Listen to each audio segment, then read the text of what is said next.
Good day, everyone, and welcome to today's Veseris Impact Extend Your Reach webinar. We have 4 great speakers, and as an added bonus, all attendees who stay for the duration of the webinar will be eligible to win one of 2 $100 Amazon gift cards. Winners will be selected and notified the following week.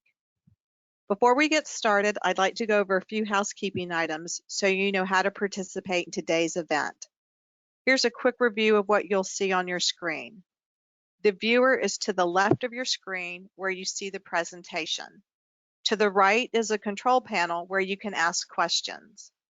The control panel will collapse automatically when not in use.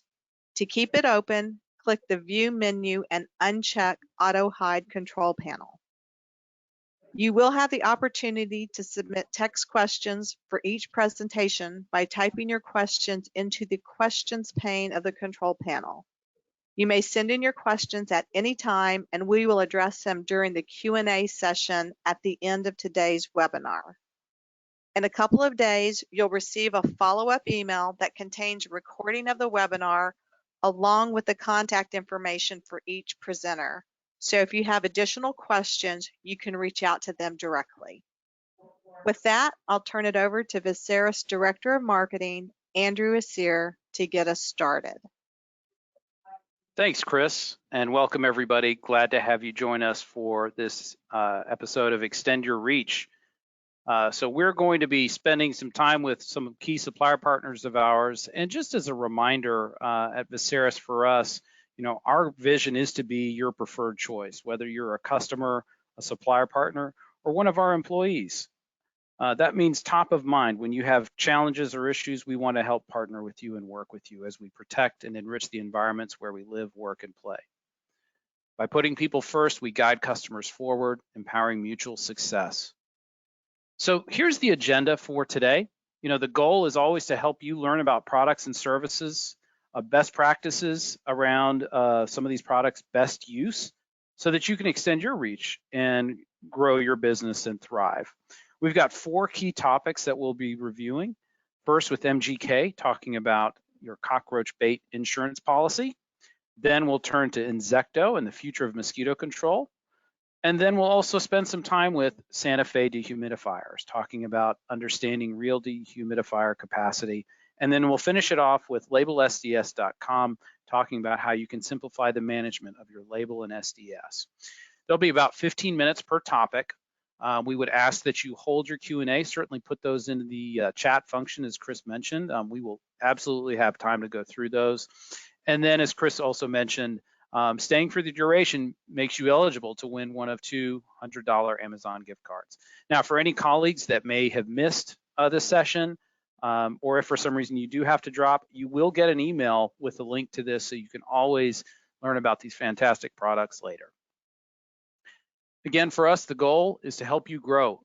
And while we have a very strong presence in structural pest control, we know that you are also looking for ways to grow your business. And whether it's wildlife management, turf and ornamental, public health, post-harvest commodity storage, animal health, vegetation management, or even sanitization, Veseris is there to help you.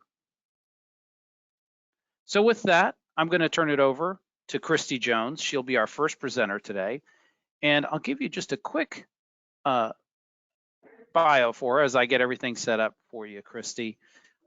Christy is a board-certified entomologist with more than a decade's experience in entomological research in both lab and field settings. In her role as the technical data support specialist at MGK, she is responsible for generating sales and marketing data for the company's branded products. Previously, Christy supported MGK's R&D team as an entomologist. She has a master's degree in entomology from the University of Florida and received her bachelor's degree in biology from Winthrop University. Christy, we're so thrilled to have you join us. We thank you for your time, and you should be able to advance your slides. All right, thank you. It's good to be here. So today we're going to talk about your cockroach insurance policy, choosing baits with an IGR.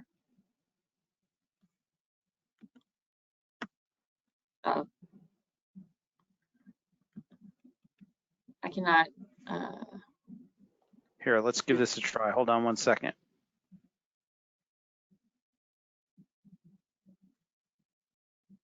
How about Okay. now?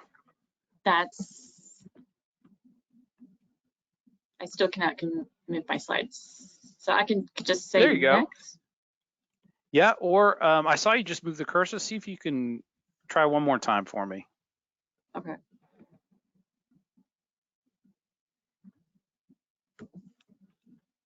We're going to try one more thing. It's worked in practice, I swear. I know, right? That's okay. It happens. All right, let's see. How about now? No. Okay, that's all right. Okay. You just tell me when to advance and we'll go that way. Yep, sounds good. Okay, so today we're going to talk about some cockroach control measures and some reasons to use an IGR bait or bait with an IGR, and kind of discuss a product we are really excited about that's coming soon. Next slide. So for effective cockroach control, it requires, reducing conductive conditions. You want to reduce the ways that a cockroach finds comfortable. You want to focus on controlling those nymphs. You want to treat close to the harbage so the cockroach doesn't have far to go for the food. You want to transfer an active concentrate into the harbage areas. You want to make that as easy for as many cockroaches to get as possible. You want to bait rotation, both the food matrix and the active ingredient, and you want to prevent that population from rebounding. Next slide.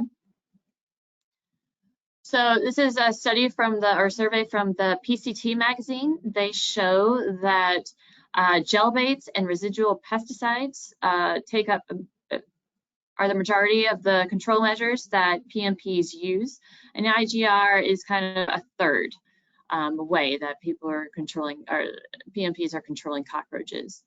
It also shows that they use a combination of sprayable insecticides and gel baits. Next slide. So resistance reaction is about 50-50. About 50% of the PMPs are concerned about cockroach resistance, but a lot of PMPs are implementing cockroach resistance strategies into their treatment protocol.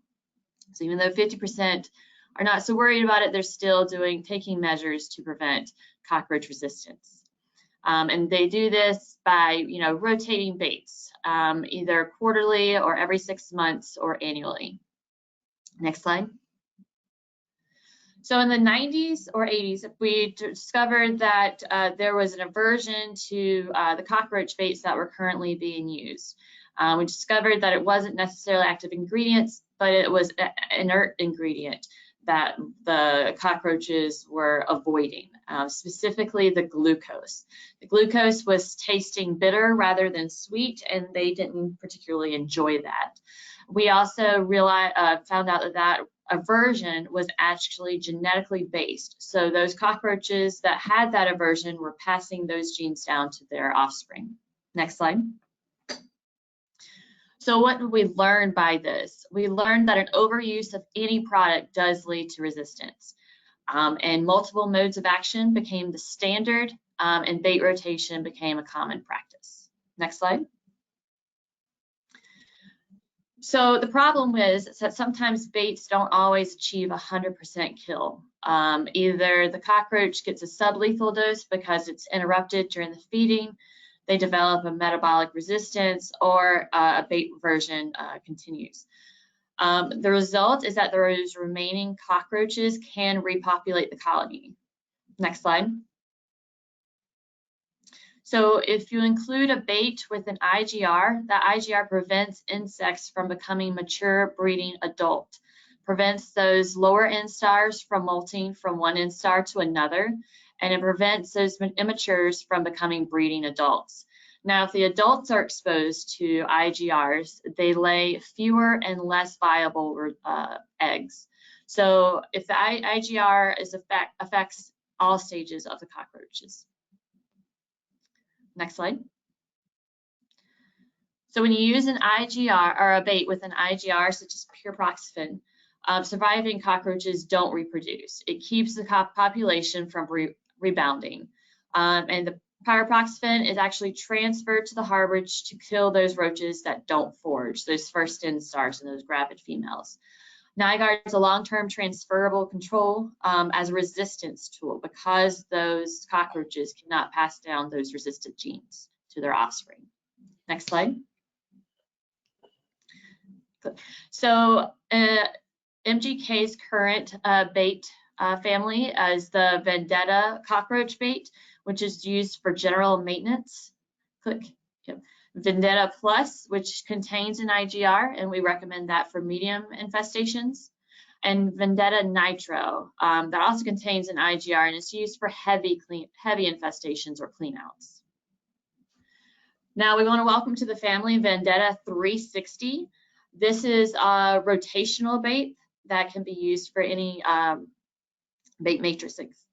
Next slide. So what's great about Vendetta 360 is that it's a novel bait matrix. It allows PMP to maintain that consistent, outstanding performance they're accustomed to with the Vendetta products all year round. And you can use it with whatever bait the PMP is currently using. Next slide. So this is the MGK's bait portfolio. We have Vendetta, Vendetta Plus that contains abamectin, and Vendetta Nitro and Vendetta 360 contain clothianidin. 3 of those 4 cockroach baits contain NiGuard to fight, or pyriproxyfen to fight resistance to Plus, Nitro, and 360. And 360 can be used for bait rotation. It has a different food matrix than all the rest of the Vendetta products. And the Vendetta 360 will be available starting Monday. You just need to contact your distributor. And I think that's it. Next slide. Yep. So if you have any questions, feel free to reach out to the MGK technical team. My email address is christy.jones@mgk, and I look forward to answering any of your questions. Christy, thank you so much. We appreciate the time and certainly excited to see new product innovations come from MGK. This is great. We're now going to turn our attention to Insecto and the future of mosquito control. Patrick Callahan has over 30 years experience in sales, marketing, and strategic management in the industry, working with high-profile pest management professionals and distributors throughout the United States. Patrick, we're excited to learn about Insecto. The floor is yours, sir. Well, thank you, Andrew. I really appreciate it. And it's kind of interesting that to pick up on what Christy had mentioned and talking about bait technology. Again, that 30, 40 years ago, most pest control companies would not consider a bait. A bait was new technology. It was something that wasn't utilized. And now I would say 99% of pest control companies, pest management companies are using bait for ants, for roaches, for termites. And what we're seeing now is the future of mosquito control is looking at the use of other tools other than spraying insecticides. You can actually place insecticides outdoors for mosquito control. And Insecto is a company that is leading the way in that perspective. Jump through, and the Insecto mosquito trap was developed over significant time in terms of research at the University of Florida. Many of you have listened to or participated in training sessions led by Dr. Phil Kaler. But Dr. Kaler and his team at the University of Florida developed the Insecto mosquito trap. They worked with the material science department at the university to develop multiple patents that go into this individual trap. One of the critical patents is a polymer film that is sprayed on the inside of the trap, which releases insecticide over a 90-day period. But the trap has won multiple awards. So again, there's significant research and development, both from an entomological standpoint, but also from a physical science standpoint. It's really, really neat technology. That's a very technical term. But the trap, this is what it looks like. It's about 12 inches tall. and about maybe 5 or 6 inches wide.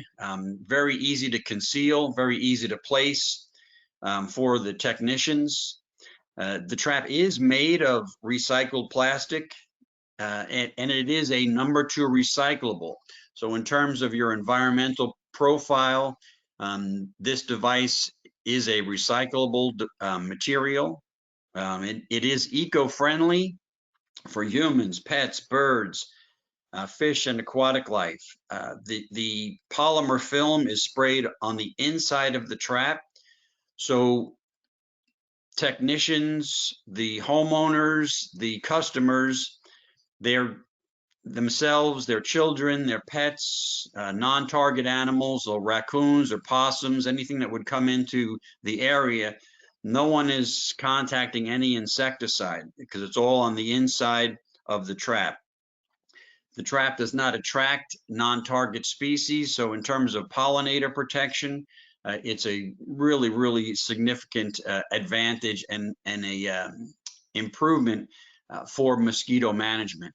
You know, again, for so many years, we've been talking about integrated pest management, and the Insecto mosquito trap is really leading the way on integrated mosquito management. The inside of the trap is also has a texturized surface. Many insects prefer or like to land or crawl on textured surfaces. So again, once the mosquito goes inside the trap, they are comfortable enough to land on the surface of the trap, to stay in there, lay their eggs. Again, all of the ova traps, and there are 3 at least that I know of on the market right now. The objective is to attract female mosquitoes that want to lay eggs. The other interesting thing is that we're seeing is that these traps are also attracting mosquitoes that want to rest. So they may not be going in there for a biological function of reproduction. They're going in there for a life-saving strategy of resting before they move on or they go in for a blood meal. But the traps do also attract resting mosquitoes as well as female mosquitoes that want to lay eggs. The interesting thing about the trap is the ease of use, the ease of maintenance.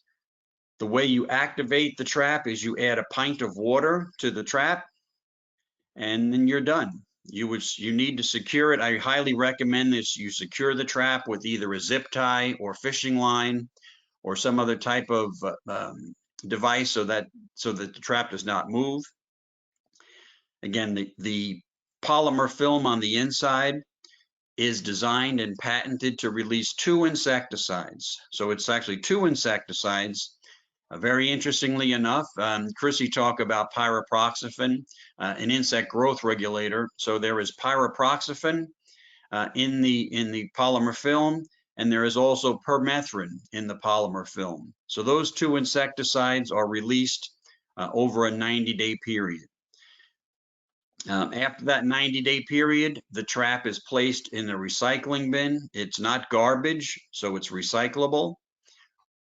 You would secure this in an area that is shaded, either in a tree, in a shrub, in a bush, areas where mosquitoes are going to be resting and attracting. That's where you would put the trap.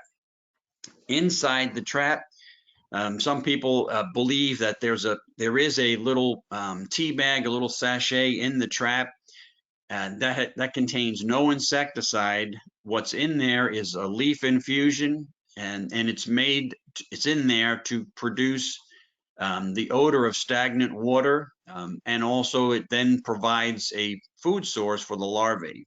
So the female mosquito is trying to find an area that has stagnant water, and then she knows that there's organic matter for the larvae. As I said, only insecticide is on the inside of the trap, and so there's no contact with insecticide by anyone other than the mosquitoes that are going into the trap.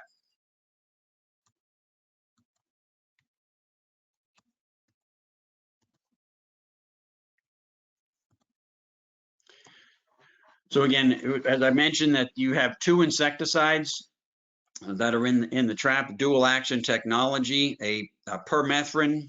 So the female mosquitoes go in, they land on the surface of the trap on the inside. They contact permethrin. They lay eggs, and then the eggs fall into the water, and you get 100% kill of larvae. So any eggs that are laid in the trap will not produce adult mosquitoes that will fly out of the trap and create more problems.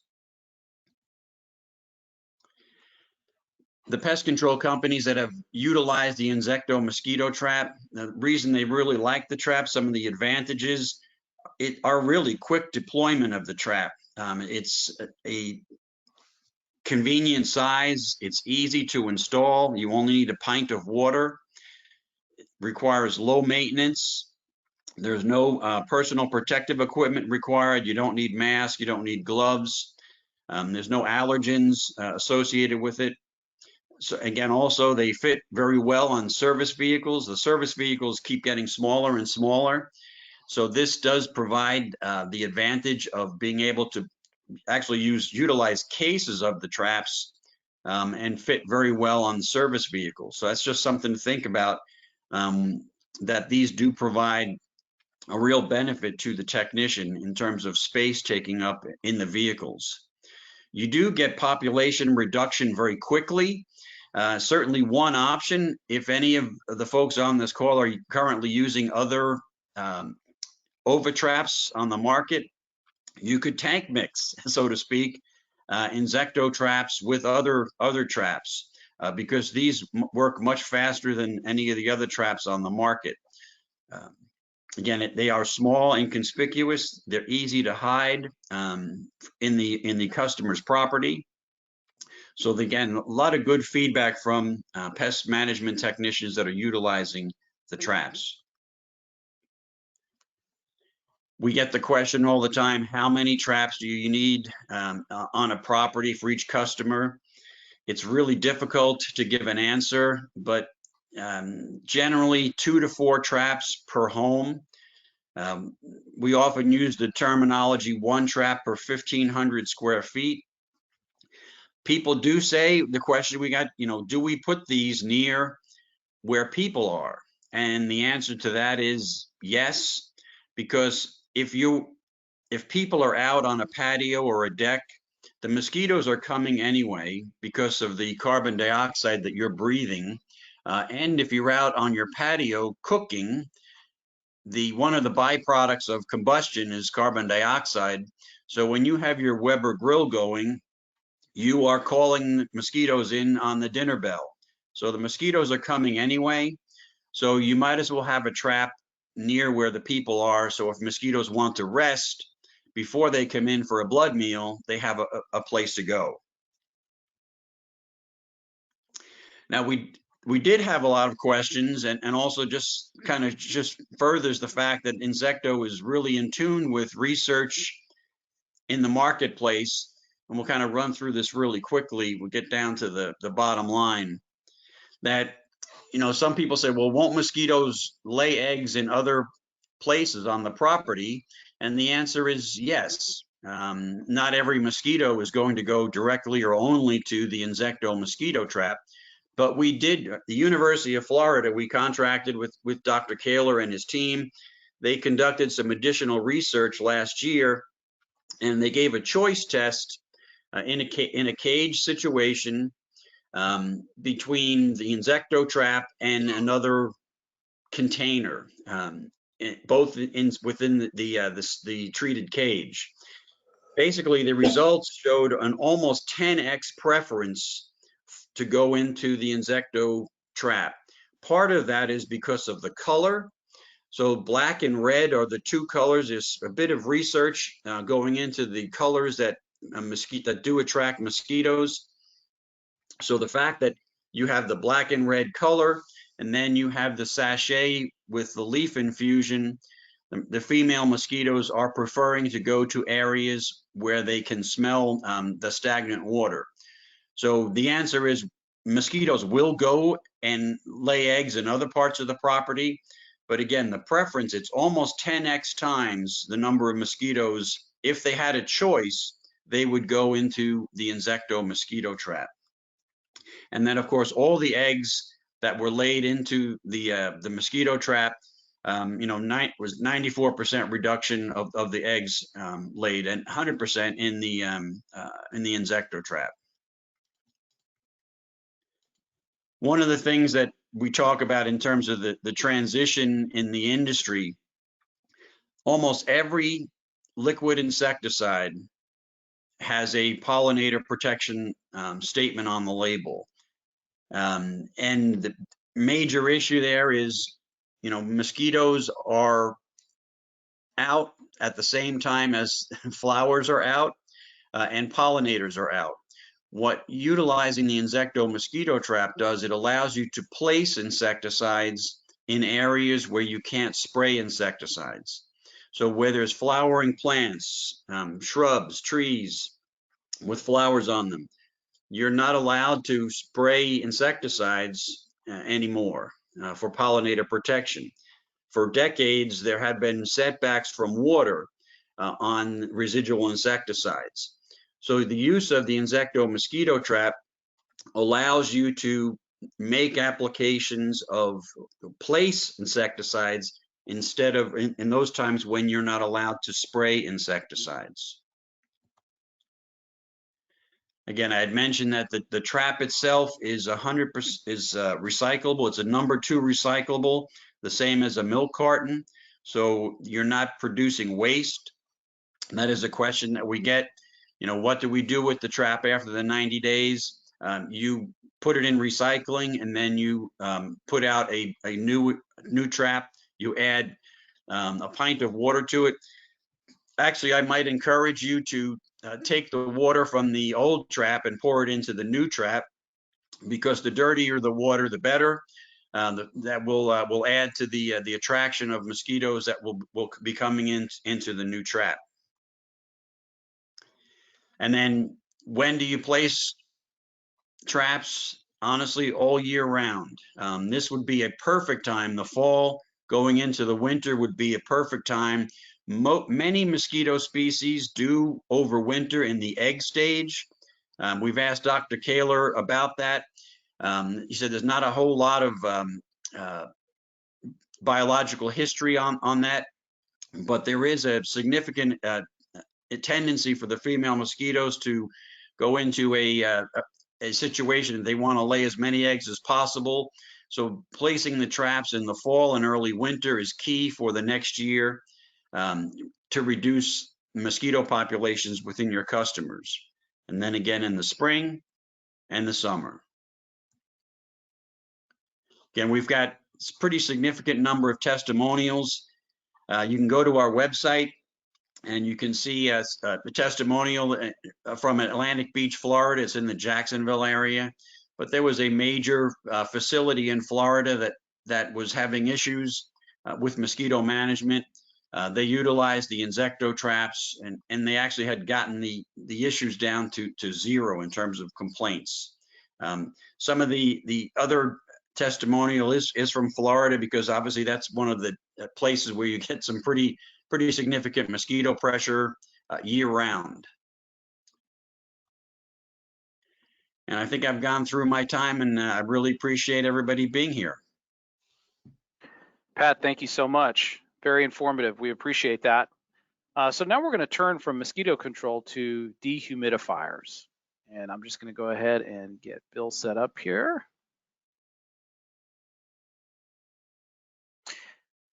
So Bill is our next presenter.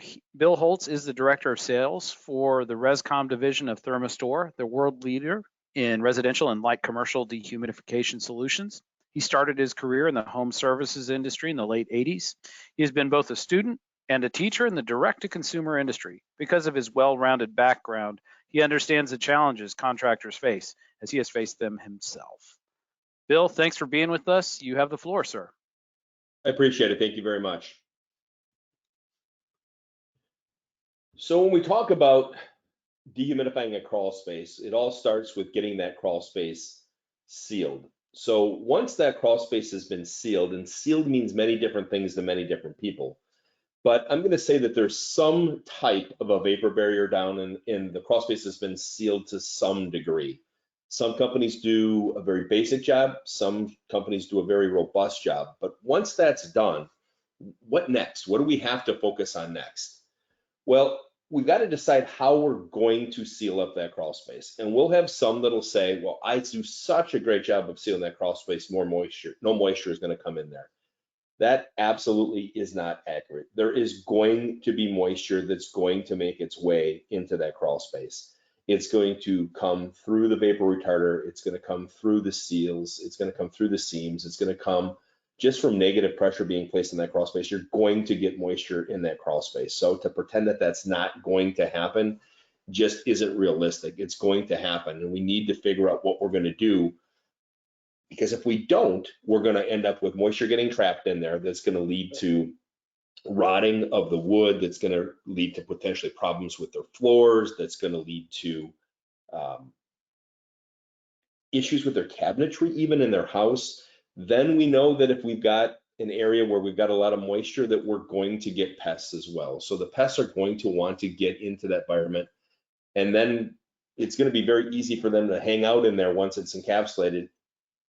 And we don't want that. We don't want to create a bigger problem than the one we solved. The other thing that'll happen is if we get high levels of moisture in there for more than about 72 hours, we have the potential for microbial growth and structural issues. Not only can that create the structural problems I just mentioned, but it can also create poor indoor air quality situations because of stack effect. About 40% of the air that you breathe in your house can originate in your crawl space. So basically what we're talking about is liability. If we tighten up a crawl space and we don't put measures in place to control the moisture that is eventually going to find its way to that crawl space, we're going to open ourselves up to liability. And the whole point of doing the crawl space was not only to protect the home and create this great environment for the homeowners, but it was to generate a little bit of cash for ourselves as an organization. And that's not going to happen if we're going to be tied up in court or have to go back and do a bunch of remediation work. That's just not something that we want to look at there. When we talk about that crawl space and we talk about properly sizing that crawl space with a dehumidifier, properly sizing the dehumidifier of that crawl space, we're really talking about the final piece of the puzzle. Again, no matter how good of a job or poor of a job you do on the front end, the dehumidifier is really going to be that final piece of the puzzle. And quite honestly, a lot of times I've seen poorly encapsulated crawl spaces that the ultimate situation is achieved, the ultimate relative humidity of less than 60% is achieved simply by installing the dehumidifier. It can make up for a bunch of voids in the tape. It can make up for a poorly sealed crawl space as long as you've got the right capacity in there.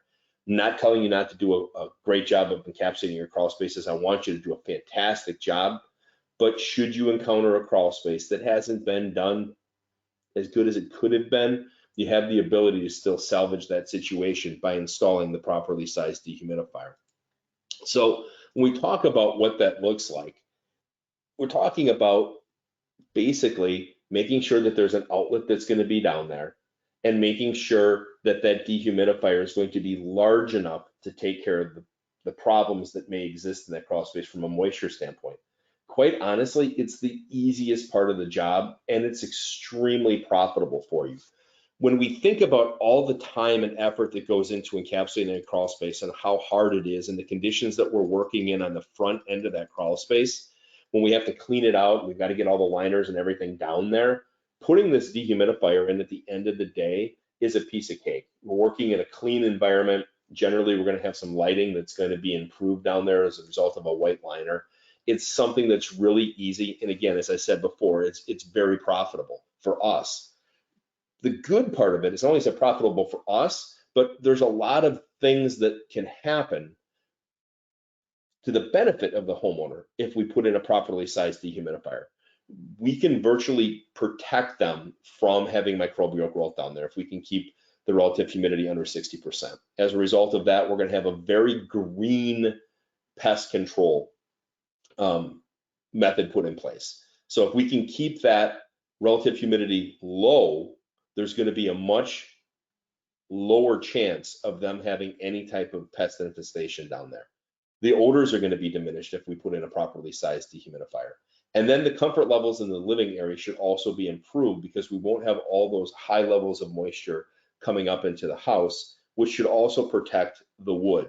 So if we do this right, there's a whole lot of benefits that we can present to the homeowner. What I get excited about is oftentimes we see that we're stumbling across dehumidifiers on a daily basis that may not be working. Or we're stumbling across crawl spaces that somebody put a liner down and did kind of a hodgepodge job of sealing off that crawl space, and they didn't put a dehumidifier in.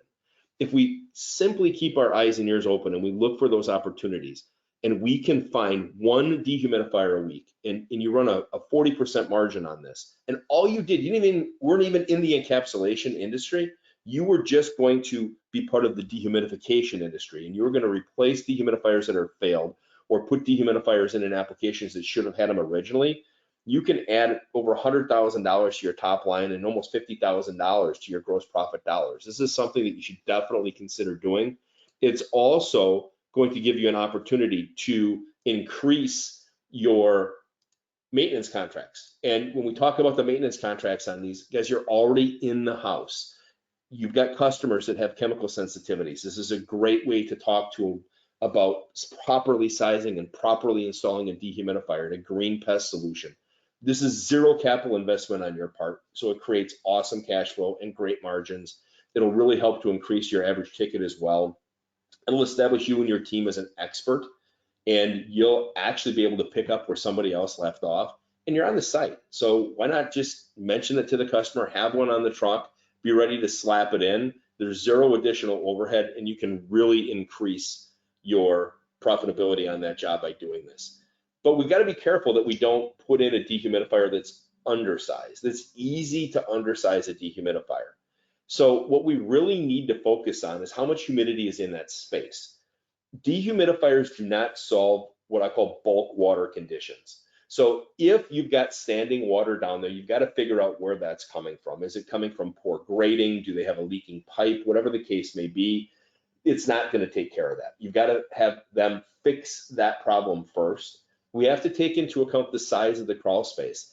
This is one of the things that drives me a bit crazy about the sizing that I see in our industry from crawl space sizing.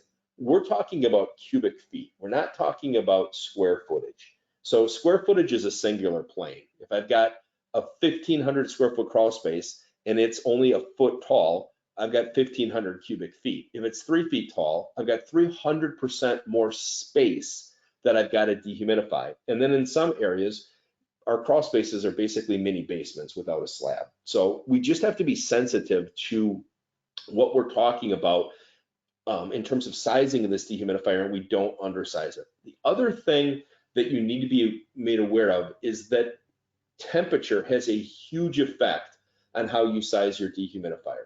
And how well that dehumidifier actually performs is going to vary seasonally. And the colder the environment, the more difficult it's going to be to dehumidify that space. And there's a couple of tools that I'll give you that are going to help you with this, that'll help you with sizing of this. If you take a picture of this of the screenshot, this ultra air psychometric calculator over here is going to help you figure out how much water is coming into that crawl space in the terms of airflow.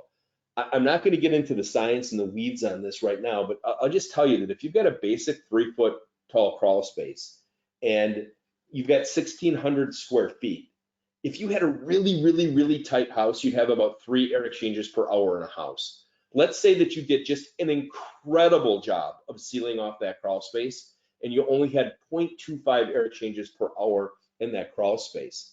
You would still be talking about, on a day that was a typical day in the summertime, that was going to be about 90 degrees, 75% relative humidity. Once that air gets into the crawl space, it's going to have some pretty negative impacts on the relative humidity in that space. And just that little bit of air leakage into that crawl space would require 36 pints a day of dehumidification from only 1/4 of an air exchange per hour. So how tightly you seal that crawl space is going to be really important. The tool that I'm talking about looks like this. And if you want to get some training on this, please reach out to me at any point in time and I'll walk you through how to use this tool, but it's something that will absolutely help you. This is a challenge that we have when we talk about relative humidity and how relative humidity spikes when it gets into a crawl space, and why sizing the dehumidifier properly is so important. When we think about relative humidity, what we're really talking about is a percentage of something, and where you could have relatively low relative humidity, in other words, 43% outside on a 70 degree day. Once that same amount of water that's in the air migrates into the crawl space, if the crawl space is 60 degrees, that would be spiking to 60% relative humidity. And if it was 50 degrees in that crawl space, all of a sudden what was 43 degrees outside is going to spike to 43% outside would spike to 85% inside. So you really have to be sensitive to the sizing of the dehumidifier. You do not want to undersize this dehumidifier. I'm going to give you a couple of examples of what that means in the real world. So dehumidifiers are rated at what's called AHAM, and truly it's not real. It's 80 degrees temperature and 60% relative humidity. It's conditions that your crawl space just isn't going to see. So when you see that a dehumidifier is rated at 70 pints, that's at AHAM.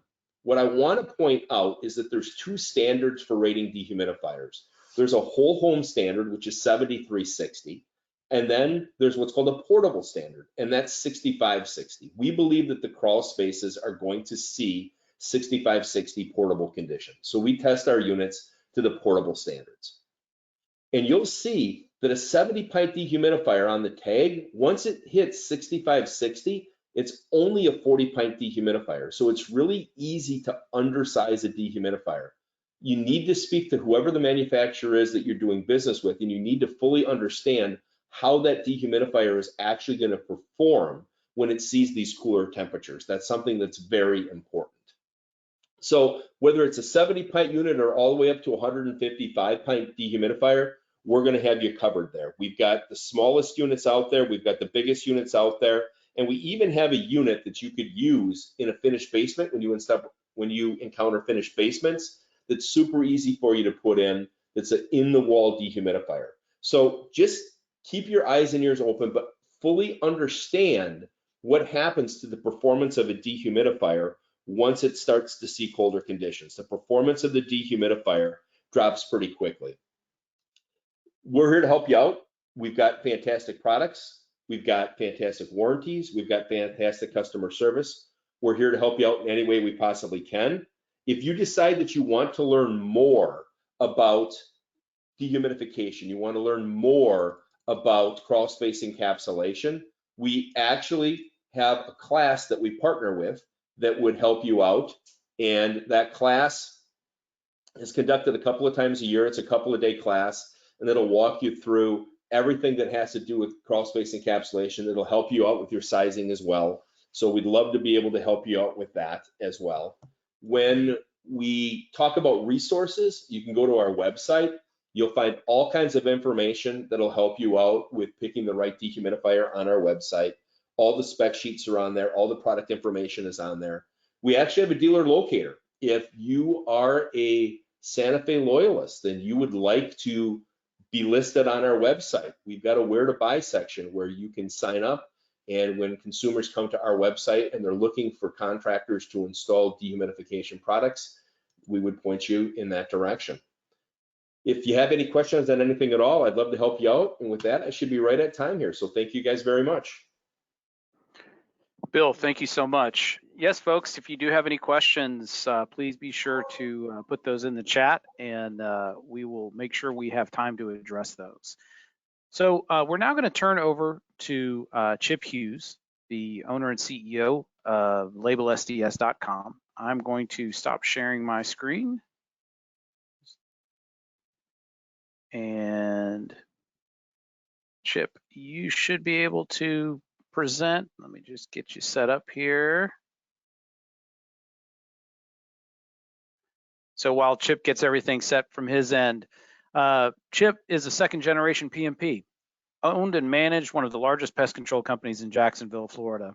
Chip has also worked on the pest control distribution side as well as the pest control products manufacturing side. He created LabelSDS.com after realizing a need for better technology in the managing and updating of required pesticide labels and safety data sheets. LabelSDS.com is the recognized innovator and leader in the management of labels and SDS. And by the way, folks, everything that you find on pestweb.com from labels and SDS, that is courtesy of Chip and team, and we're proud to be partners with them. So Chip, with that, over to you.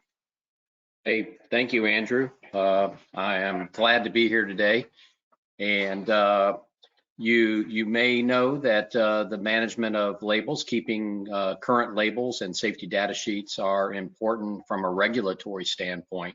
Most of us know about labels because the state pesticide regulatory agencies require that you have labels that they're current. But a lot of us don't realize that safety data sheets are required as well. And after the pandemic has subsided, we have noticed an increase of OSHA investigations. So now the safety data sheets are equally more important. So anyway, what I have up on my screen today is a dashboard. So when you log into your account on labelsds.com, you see a dashboard, and you can see here that I have several branches or divisions. So most companies will have one, and this is where this houses your company's product labels and SDSs. Now we have over 6,500 products in our database, and we maintain keeping those labels and SDSs current. We work with manufacturers and directly with EPA to pull information. And as we get those updates, we post them into our database. And I'm going to show you here, I'm going to go into the pest control division. I'll click view. And you can see the information. This is a fictitious company here. And you can see as I scroll down, there's a list of products here. Everything is listed alphabetically. The one thing that you're going to notice here is that we have designations of current label, all button, a current SDS, an all button, an info button, and because I'm logged in as an administrator, I can actually remove products from my list. So this is a list of products this company uses. So whenever you click on the current label, it's always going to bring up the most revised version. So as we get updates from manufacturers and EPA, we are going to deposit these into the current label section. And so you can be assured that you're always having the most current labels and safety data sheets in there. Now, once every 60 days, we do send out a notification via email, and when you log in onto the site, it actually tells you what products had label updates and which ones had SDS updates. So we do notify you of that. So if I'm in my product list here and I want to search for a product that's in my list, I'm just going to type in Thermador. And it's searching. So you can see that my company uses 3 different types of Thermador products. Now, if I want to view the current label, I just click on current label. And you can see this is the most revised version of the Thermador label. Now, I can scroll through this and read the information, but one thing that we do at Label SDS is that we code all the documents to be what's called readable, searchable text.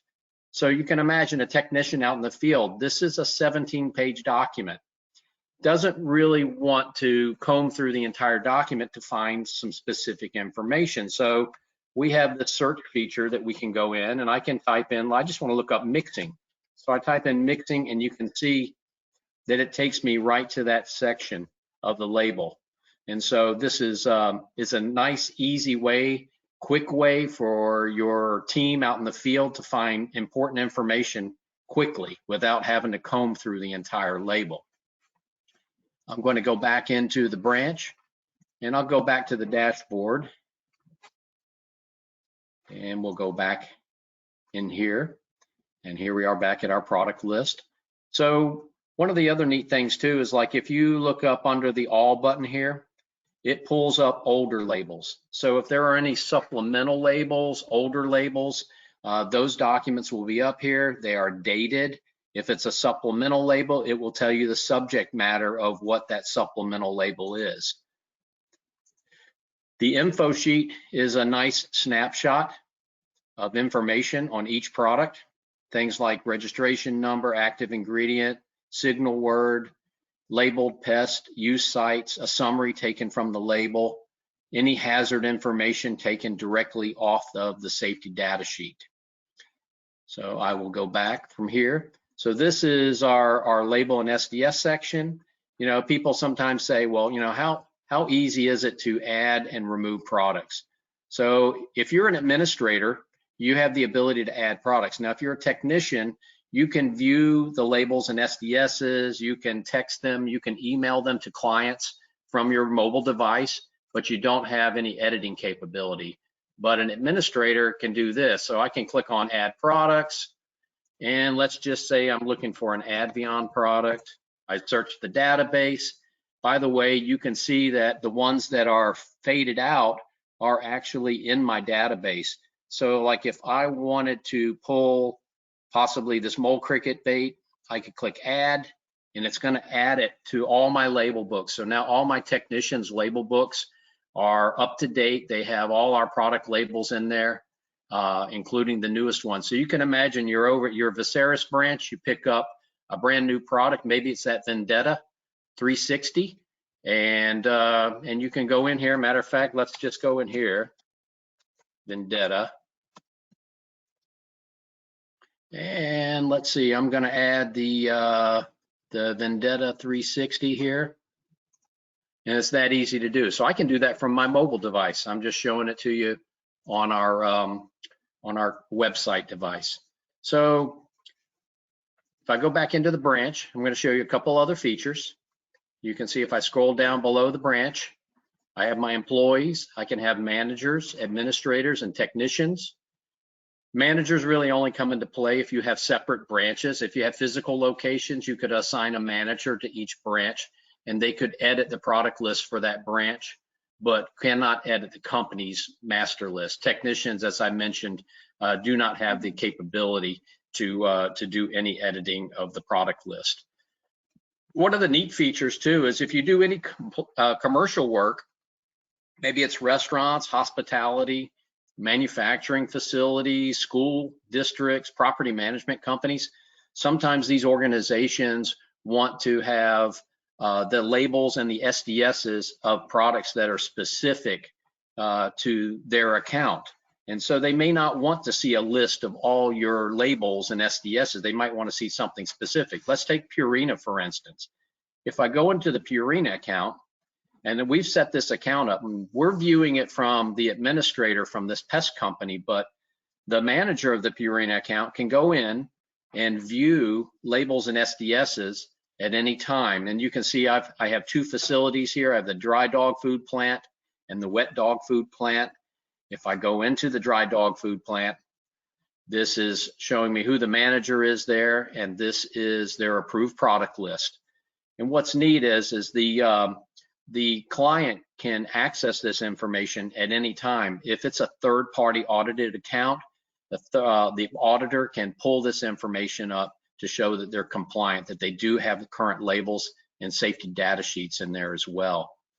So I'm going to go back and we will take a look at the next section. I'll go back into my branch. So here's my product list. There's my employees, my customers. We also have credentials. So we have a place within our platform to where you can upload important information or credentials and things like that. I'll give you some examples. Like I have uploaded for this company bedbug treatment guidelines. The technicians can access this information at any time from their mobile device. I have a certificate of insurance in there. As you know, sometimes clients from time to time ask you to have a certificate of insurance, want to know if you have workers' comp or general liability insurance. You could have that on your person in order to produce it if necessary. German cockroach treatment guidelines, business license, even an employee handbook, ID cards, and even sales literature. So you can imagine a technician out in the field does a service on one of your clients, talks to the neighbor next door. They can actually take this literature here and email it or text it over to that client right from their cell phone. I'm gonna see if I can pull up, I don't know, Andrew, if you guys can talk to me or not. Can you see the mobile device on your screen? I can, yes. You can. Great. Yes, sir. I just want to show, because we do have an app. I've been showing you the website. So this is what the app looks like. So if I click into the branch here, you're going to see what it looks like from a technician standpoint. So all my products are in here. Now I can do the same thing. I can search. I'm going to type in Termador. And there's my 3 products. I wanted to show you this too. So like, here's all the supplemental labels. You can see they're dated, they have subject matter, you can see when they expire. And so these documents, even older labels and SDSs, we do not get rid of them. So these documents are always available to you in the event of a situation. If it's a litigation or something like that, you're going to have these documents available to you. But again, I want to bring up the label, current label. And so there it is. So again, if I don't want to read through the entire label to just find something, on an iPhone, I just push this little square with the up arrow. And you can see right here, if I wanted to text this document, airdrop it, or email it to a client, if I've got a client as a chemophobe and they say, you know, hey, I'd like to see a copy of that label or that SDS before you get started on there, you have the capability, your technician does, from right out in the field to send that information over to the client. But what's neat here is if I grab this right here and I pull it up, we have a find on page. So again, I said all the labels and the SDSs are coded so that they're readable, searchable text. And so if I type in the mixing that I'm looking for, you can see it takes me right to that section. So it makes it real easy to get information from out in the field. By the way, this is what the credentials look like. So the technician has these little placards here, and he can just click in here. So for instance, like here's my employee handbook. I have my entire employee handbook in here. So there's no excuse that can say that I didn't know that I couldn't smoke in the truck. Well, you're carrying your handbook on you. It says it in there. There's really no excuse that you shouldn't know that. Customers, this is what it looks like. So here's the Purina customer here. I'm going to log out of here, and what I'm going to do next here is I want to hold on a second here. I want to bring up, tell me if you can see this. So one of the newest technologies that we've developed is the QR code technology. So as I said before, we do have an app. You can log into a computer on the web. You can access it via the app. But what we've done is created a QR code that goes to your product list. So this is a unique code that is assigned to you, that it goes directly to your product list.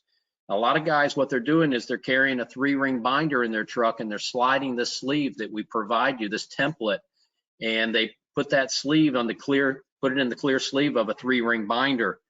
If they get in an automobile accident, an emergency official can scan this QR code, and all your product labels and SDSs will pop up. Another nice thing too is that in the event that your technician loses his user ID or his password, they can scan this QR code right off the template, and it's going to bring up all your labels and your SDSs. So it does it very handily as well. So I just wanted to let everyone know that we do have a special promotion for we have a special promotion for Veseris customers.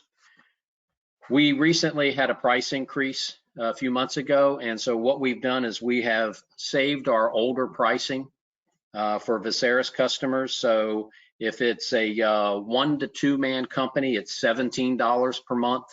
If it's 3 to 5 people, it's $25 per month.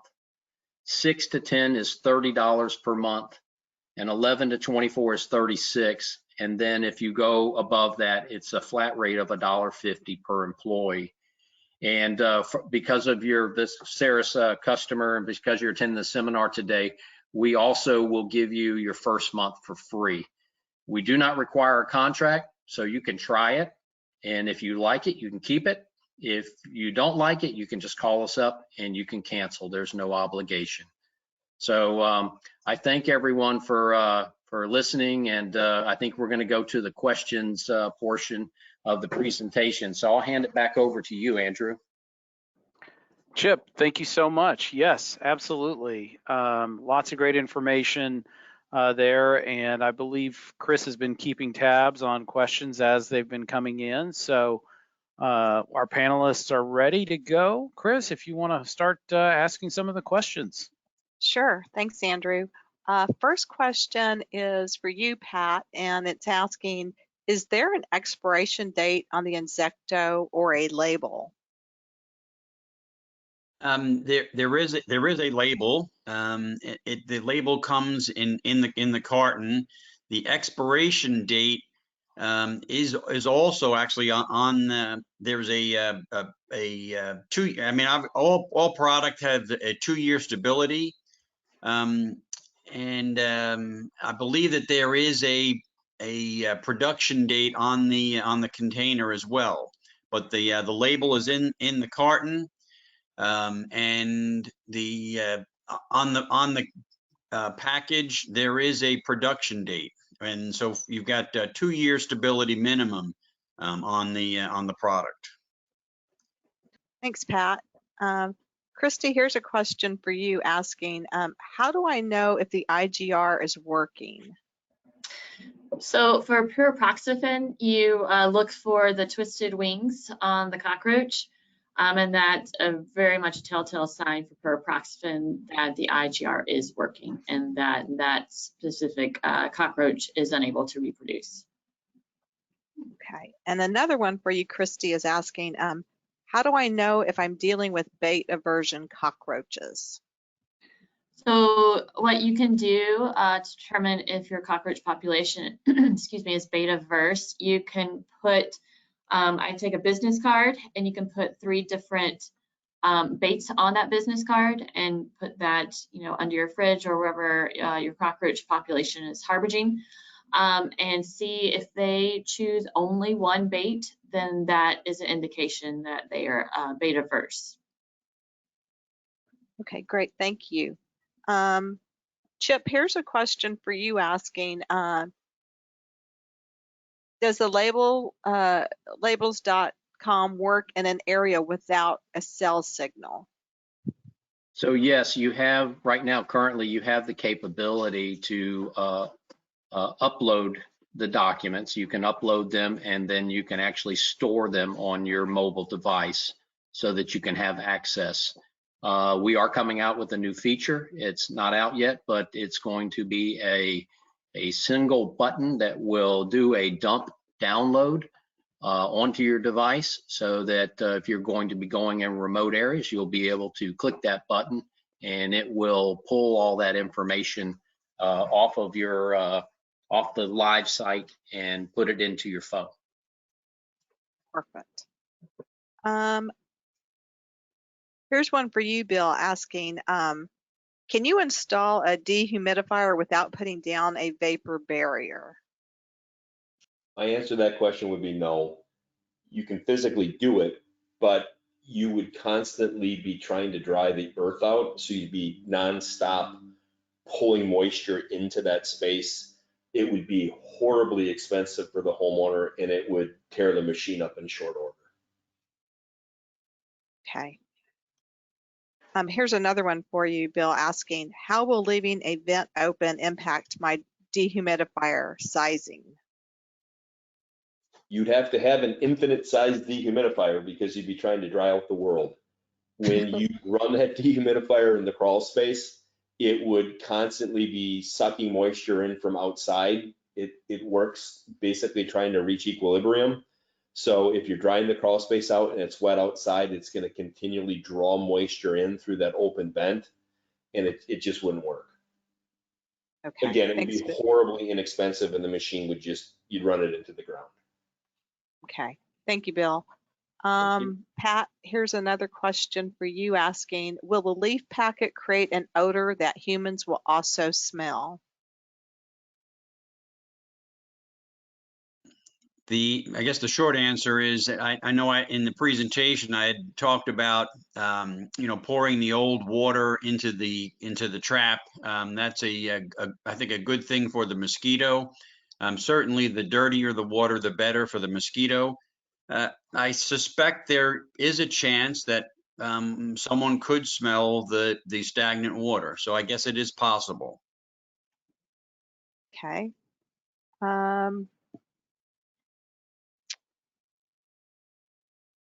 And then another one's asking, when will Insecto be available in California? Well, I wish I had an answer for that, and I guess every manufacturer that deals with the regulatory agency, and the application for California has been in there for 2 years, and we do get an update on a fairly regular basis as to where we are in the process. I think without having the actual update, I don't know when that's going to happen. For pest control operators in California, we feel really bad that you're not able to access this technology, but it is pending. It has been there for 2 years. Thanks, Pat. Chip, here's another question for you asking, how do I know if the label or SDS has been updated? As I mentioned in the presentation, we do send out a notification every 60 days. We are updating documents daily. Our team is actually doing that on a daily basis. But if we were to inform you as we were getting updates, you would not like all the emails that you would get from us. So what we've done is we do an email every 60 days, giving you notification. And then when you first log on to the site, every 60 days, for the first week, there is a notification panel that comes up that shows all the labels and the SDSs that have been updated. Very good. Pat, back to you. Lots of interest in the Insecto trap. This person's asking, does the product within the Insecto have a transfer effect to other standing water? Brought to other standing water by the female mosquito? We're currently investigating that transfer effect. I think on our website you can see, we didn't include that video in the presentation because we had limited time, but you can see on a video that mosquitoes do, and we go in and out of the trap. So a mosquito will go in and then fly back out. There's no reason to believe that they could not be transferring pyriproxyfen to other parts of the property. We just do not have the data to substantiate it. I would say it's certainly possible, but we don't have the data to say it happens. Okay. Another question for you, Pat, is asking, what are the recommendations around a home with children? Just secure it. The trap is placed in shrubbery or in areas where there is shade. So in bushes, in trees.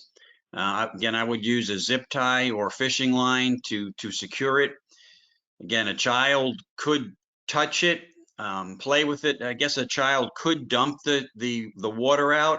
The good thing about that is you just need to fill it back up and it reactivates the polymer. But securing the trap is the best answer with either a zip tie or fishing line to an area. And also, again, you're probably going to be putting it in a bush or in a tree. So if it's outside of the reach of a child, that would also be a good thing. For mosquitoes, I probably wouldn't place the trap too much higher than 10 feet. But somewhere between ground level and 10 feet would be a good place to put the trap. So you could put it in a gutter, which is also an area where you have mosquito issues. Okay, thanks. Christy, here's another question for you asking, where can Vendetta 360 be used? Vendetta 360 can be used in any place where cockroach baits are commonly used, in kitchens, potentially in the bathroom and places like that. Okay, thank you. Let's see what else has come through. Pat, here's another one. Again, lots of interest in insecto. And this question is asking, is your trap sold over the counter under another name? It is not. Okay. Well, I'm scanning the questions and I believe we have addressed all of them. There's a couple asking about the pricing information. So I would just ask that you would reach out to your Veseris rep and they'll be able to help you with getting pricing for the insecto trap. But other than that, it looks like we've addressed all the questions that have come into the chat. So Andrew, I'm going to pivot this back to you. All right. Well, thanks, everybody. Hopefully this was very informative for you. We appreciate our panelists and their time. Chris, thanks as always for moderating so well.